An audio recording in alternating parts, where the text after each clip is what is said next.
Now, moving along to the co-main event, this was a short shakeup because of the short notice shakeup for the lineup, at least we should say, because Peter Quilley was pulled off of the card for an injury on short notice, who was originally slated to be in this co-main event slot. But we are now going to see the number 4 ranked Leah McCourt taking on the number 5 ranked Sinead Kavanagh. This is a women's featherweight matchup, which Bellator definitely has the stronger featherweight roster, I feel like, between the two top promotions right now. But, that's a conversation for another show. For another show.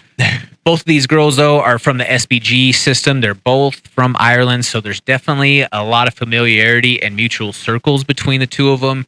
Kavanagh, we last saw her back in November fight for the title against Cyborg. She was on the wrong end of a knockout, but she's looking to get herself back into the winner's circle. I think a question that has been circulating from a lot of people out there is it too soon to come back from a knockout the way that she had against Cyborg?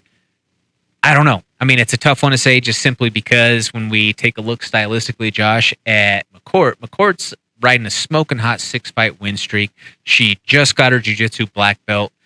A lot of her finishes are by submission. Mm-hmm. So maybe a thought process is, well, I am not going to be taking as big a shots on the feet. Yeah, to get knocked out. But crazier things have happened.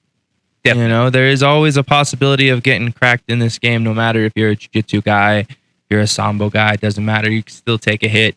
And I mean, I guess we're going to find out because everyone is different when it comes to coming back from a knockout. Like, it depends on how your body reacts and how well you take care of yourself, how much you stay away from screens and different things that can, just mess up your cerebral cortex. But this is going to be an interesting fight.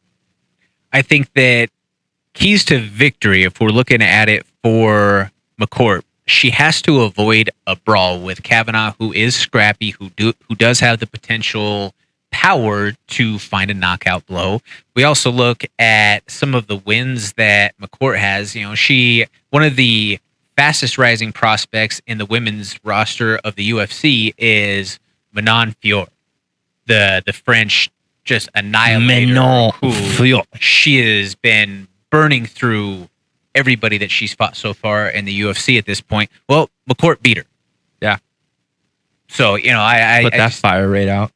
Yeah. Well played there, Josh Fremd. But I mean, like I say, I think that there's something to be said about that, and that McCourt, there's a good chance that she is able to keep the streak riding this weekend. Should she remain from getting into a brawl? What do you think? Oh, I agree with that. I think if she can keep it out of a brawl, keep it real technical, and possibly get it to the ground, I think she has a really good chance of winning.